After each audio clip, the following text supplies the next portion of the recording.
Bonjour à tous. Petite vidéo en 4-4-2 sur l'analyse de marché, probablement l'une des dernières d'ailleurs, parce qu'honnêtement c'est pas un format qui m'intéresse, c'est pas un format qui me plaît. Euh, je suis pas fait pour ça moi. Par contre, je vais continuer à proposer mes analyses et mes trades comme je fais sur Telegram, et aussi je vais probablement maintenant, enfin c'est même sûr, le partager dans Discord. Pour ça, j'ai créé deux nouveaux salons. Un salon No Setup, où là, ça va être vraiment nos setups à nous, nos analyses de marché. On va expliquer comment et pourquoi on rentre en position et comment on gère nos trades. Vos setups dans les salons publics, j'aimerais bien que ça devienne un endroit où chacun vienne proposer ses trades, ses idées, et que chacun communique, qu'il y ait un échange, qu'on s'entraide, parce qu'on traite tous de manière différente, on a tous une analyse pardon, différente du marché. L'idée, c'est que tous ensemble, on s'affine, qu'on devienne meilleur et qu'on ait du coup de meilleurs retours sur investissement. Il va y avoir aussi pas mal de changements au niveau du bêta testing puisqu'on va rajouter nos derniers indicateurs. La majorité des tutos vidéo ont été tournés, il ne reste plus qu'à les monter. Ça va être fait dans la semaine. À partir de maintenant, il va falloir nous envoyer vos identifiants TradingView pour qu'on puisse vous ajouter nos indicateurs. Vous allez les retrouver dans vos indicateurs favoris. Il faudra juste, à partir de maintenant, nous envoyer vos identifiants TradingView. On veut juste le nom, l'identifiant, c'est tout. Nous, directement de TradingView, on vous recherche, on vous ajoute. Et à ce propos, la période de bêta testing est repoussée jusqu'au 30 septembre. N'hésitez pas dans le salon Discord à partager vos ressentis, vos meilleurs paramètres. Les inscriptions au bêta testing pardon, vont cesser le dimanche 21 septembre inclus. Donc, pour ceux qui me suivent sur Telegram, parce que j'ai posté ça sur Telegram, donc on était rentré en position ici, on avait trade stop de manière assez plus ou moins agressive ici. J'ai rajouté ici un trade stop un peu conservateur, hein, parce que si le scénario est boule, je m'attends pas à ce qu'on vienne casser ce niveau. Donc je vais m'attendre à peu près à une réaction sur ces niveaux de prix. Euh, Donc ça, on avait une potentielle trendline de liquidité qui pouvait commencer à se dessiner. Je pensais que le prix allait d'abord repartir avant de revenir éventuellement tester cette trendline. Il a décidé de revenir la tester tout de suite. Et en général, c'est pour la fracturer. En général, c'est pour tourner autour et la fracturer. Donc à voir ce qui va se passer. Alors, si on la repousse un petit peu. Ok, d'accord. Donc là, probablement, beaucoup de gens vont se servir de ça pour justement rentrer en position. Probablement essayer de repérer des divergences, des choses comme ça pour justifier des entrées en position. Donc éventuellement, pourquoi pas, des derniers plus bas. À voir, à voir, à voir, à voir. Mais cette distribution-là peut ne pas être terminée. L'UTAD n'est pas terrible. En général, on fait des UTAD un petit peu plus puissants. Oups, à voir. Hop, maintenant si on zoome, donc l'avant-dernière vidéo, je crois. Donc j'avais partagé ça, je m'attendais à ce que le prix revienne un petit peu plus bas, revienne faire un test sur ces niveaux. Avant de repartir, je m'attendais à une zone de retournement ici, plus précisément sur cette ligne dorée. Donc vraiment, je sais même pas si on l'a touché. Je crois pas. Non, pas loin. Donc du coup, on avait ici une prise de liquidité. On avait ici une zone de liquidité à prendre, on l'a prise. Donc c'était un move facile à voir. Pour ce qui est de cette position ici, j'ai trade stop très agressivement parce que comme je vous expliquais, en fait, j'ai un peu foiré ma position, j'aurais dû rentrer ici. Bon, bref, c'est pas grave, donc on va être très agressif. L'important, c'est de sortir au moins un break-even. On ne perd pas d'argent, même si en vrai, j'aurais pu sortir ici. Du coup, j'ai repéré ma zone avec mon trait doré, j'ai placé mon ordre, le marché est venu me chercher. Impeccable, donc je suis rentré en position. J'ai mis mon trade stop au-dessus de ma zone, mon stop au-dessus de ma zone, et j'ai attendu que le marché travaille. Hier à 16 h, je crois, on a eu l'annonce de Powell. Donc comme d'habitude, grosse volatilité, grosse manipulation de marché. La smart money avait déjà anticipé ce mouvement-là. Donc effectivement, je m'attendais éventuellement à un plus haut, voire une légère prise de liquidité. Oups. Voire même, pourquoi pas, aller plus haut, mais elle aurait très bien pu faire pousser les prix cette annonce. Mais mon billet était baissier, donc j'ai respecté mon billet. Donc sur ce trade-là, j'ai été trade stop, de pas grand-chose, mais l'important c'est de sortir au moins un petit peu en positif. Donc ça, c'est plus d'actualité. Ça, c'est plus d'actualité. Donc maintenant, on va essayer de voir jusqu'où peut descendre le prix. Donc, ici,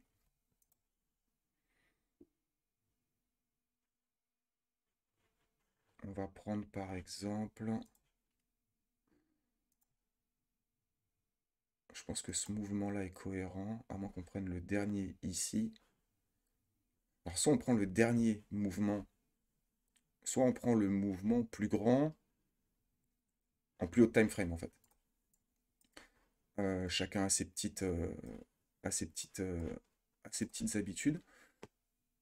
Hop, hop. Parce que si on prend ce mouvement-là, hop, eh ben, c'est exactement les mêmes. Impeccable. Donc on va garder celui-là. Donc on a les 1,618 qu'on a fracturé vraiment sans se retourner. Donc direction les 2,618 au moins. Donc je pense que cette trade line de liquidité va se faire, va bien se faire secouer. Donc on a les 2,618 dans ce bloc qui nous permettrait éventuellement.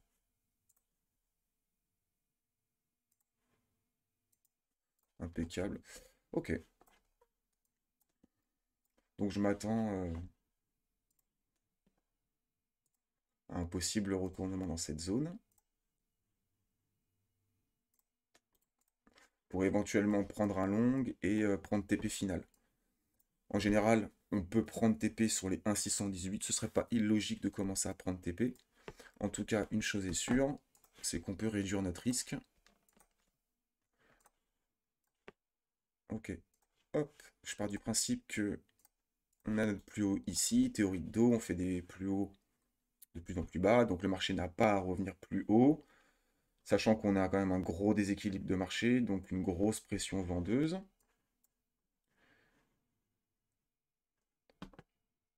Donc là, vraiment, on incite les gens à short. Ok. Euh, hum, hum, hum,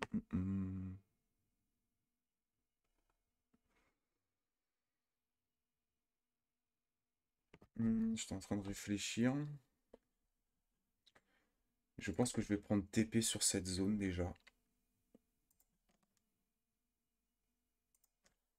On va prendre un petit TP ici.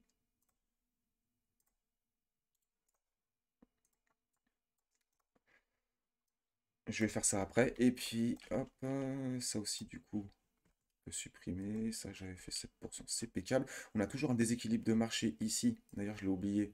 Et on l'a comblé comme d'habitude. C'est c'est- c'est- c'est une œuvre d'art, le truc. Pixel perfect, comme d'hab. Comme d'habitude. Hop, celui-là, on peut l'enlever depuis l'actualité. Hop, hop. Donc on a toujours ce déséquilibre de marché en haut, donc on pourrait très bien venir sélectionner tout le monde pour refaire un nouveau plus haut. D'ailleurs, de toute façon, si on doit faire un nouveau plus haut, on sélectionne d'abord tout le monde, on vide le train pour repartir toujours. Donc c'est pour ça que c'est une zone qui m'intéresse ici. Il y aurait éventuellement un beau long à prendre. À voir ce qui se passe dans cette zone. Donc ETH, on se souvient qu'on a un déséquilibre de marché plus loin ici. Donc on est venu s'arrêter au-dessus. Donc moi je m'attends à des plus bas sur ETH, c'est certain. Soit maintenant, soit plus tard, mais on va revenir visiter cette zone, c'est sûr. On a laissé de la liquidité ici, un peu trop évidente.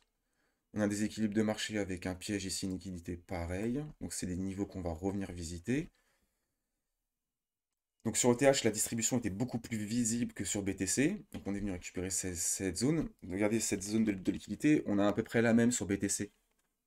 Premier test, deuxième test, on part, on attend de retester, on fait une petite retouche. On a à peu près, on a à peu près la même chose.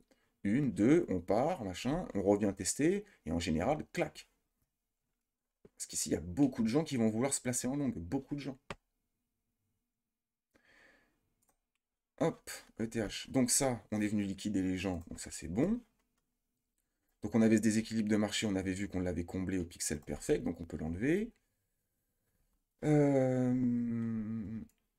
Hop, on va descendre plutôt en unité de temps, ça sera plus clair.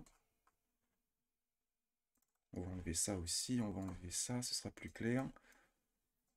Alors, donc on avait cette zone de liquidité qu'on avait identifiée, donc naturellement on est venu la chercher, pour tous ceux qui souhaitaient rentrer sur un éventuel retest. Donc on a identifié un automatique rallye en seconde du test, un saut, donc on a récupéré la liquidité, donc on s'attend éventuellement à un STB, pourquoi pas. Donc on a l'air d'avoir notre réaction ici. En général, un STB, ça se voit sur les volumes. On a une grosse accélération qui vient prendre un max de liquidité. Et ici, sur ces zones-là, on est censé avoir quand même une bonne dose de liquidité. Sachant avec l'annonce ici, ça a dû modifier un peu le scénario. Ok. Ok, ok, ok. À voir. Mais ici, on aurait un possible, du coup, STB. Donc, en fait, ça ferait plutôt un truc comme ça. Hop. Ça, on peut l'enlever maintenant. Mais du coup, on attendait ici un STB. On attend un petit peu plus bas un spring.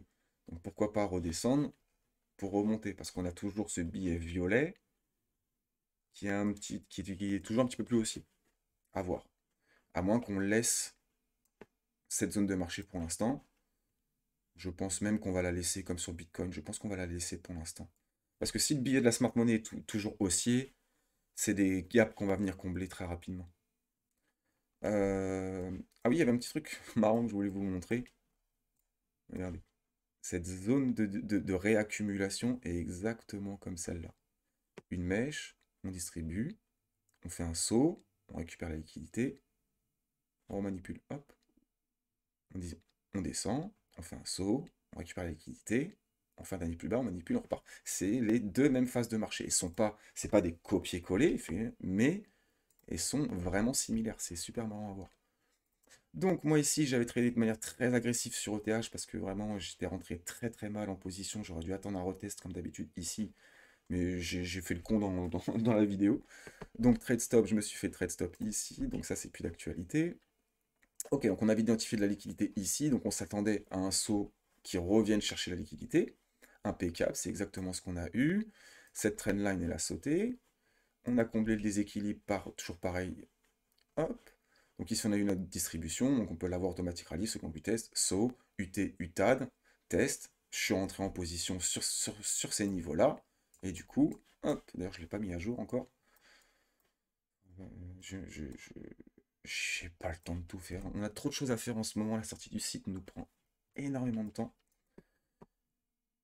Donc du coup, bah pareil, l'annonce de Powell qui revient tester ici, fermé. Parce qu'ici, on a créé une trendline de liquidité. Beaucoup de gens ont posé des stops, ont voulu short le marché. On est venu les sortir. Ça a été la bonne excuse. On vient liquider tout le monde. Mais ici, on savait que le marché était baissier. L'annonce de Powell, c'est une bonne excuse pour faire chuter le marché. Nous, on savait que c'était baissier déjà. Rien à foutre de l'annonce de Powell. Il raconte ce qu'il veut. C'est pas la fête qui fait la pluie et le beau temps sur les marchés. Ça se saurait depuis le temps. En montant la vidéo, je me rends compte que je monte un petit peu le ton. C'est que je suis fatigué d'entendre et de lire que ce genre d'annonces font chuter ou pumper un marché. C'est plus compliqué que ça. Ce genre d'annonces servent d'excuse pour exécuter un billet haussier ou baissier. Comme ça, les gens, euh, quand ils se font punir par le marché et que le marché vient prendre leur argent, ils se disent, ah bah, si Powell hier C'est ce qu'on entendait hier hein, sur Twitch et compagnie. Ah, si Powell, machin, il n'y aurait pas eu l'annonce, machin, non, non, non, non. Mais non, en fait. Euh, ça a été pricé en amont par la smart money. Et en fait, l'annonce de Powell a servi du coup d'excuse pour exécuter le biais baissier. Donc nous, il faut qu'on prenne ça à l'envers. Il faut qu'on se dise, bah, l'annonce de Powell va servir à exécuter notre billet. Si notre billet est baissier, on sait qu'il va y avoir de la volatilité. Tout le monde le sait, tout le monde l'attend. Donc, on sait qu'on va aller récupérer du SL de shorter pour les forcer à racheter le marché plus haut, leur vendre des positions au prix max pour faire chuter le prix. C'est comme ça que fonctionne le marché. Si on ne comprend pas ça, on ne comprend pas comment fonctionne le marché, c'est pas possible. Donc, zone de retournement possible, on peut l'enlever. Donc on a notre saut. Ces liquidités, on peut les enlever. Hop, même travail, hop. Donc là, on peut prendre soit ce grand mouvement ici. Hop, donc on a déjà pété les 1,618, pareil, sans se retourner. Donc en général, c'est direction les 2,618. Donc ce qui nous permettrait de valider ce spring. Ici, probablement que beaucoup de gens vont vouloir rentrer en position longue pour essayer de choper un éventuel retour. Ok, donc ici, même prescription. On trade stop, on réduit notre risque. Pam, pam, pam, pam, pam. Hop là. Sachant que là, on est sur du gros levier, hein, on est sur du 50, sur du 50%. Donc ça nous fait un très joli trade déjà. Vraiment, ça fait plaisir. Pixel perfect. On attendait ce mouvement, je l'avais annoncé dans les précédentes vidéos. J'ai rien. Il n'y a rien de sorcier en fait. Quand on arrive à lire le prix, il n'y a rien de sorcier.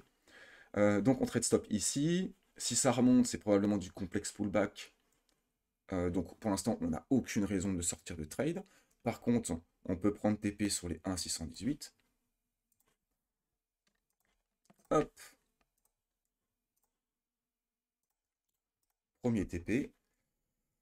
Et voilà. Donc voilà.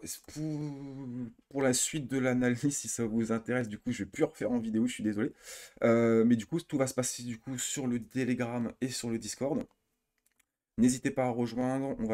On va reposter tous les liens dans les différents salons et en commentaire de la vidéo YouTube. Attention à vous, managez bien vos trades. Le mouvement est parti, ça sert à rien de trader maintenant. Il fallait trader avant. Ne vous faites pas avoir, pas de FOMO. Et je vous dis à bientôt. Ciao!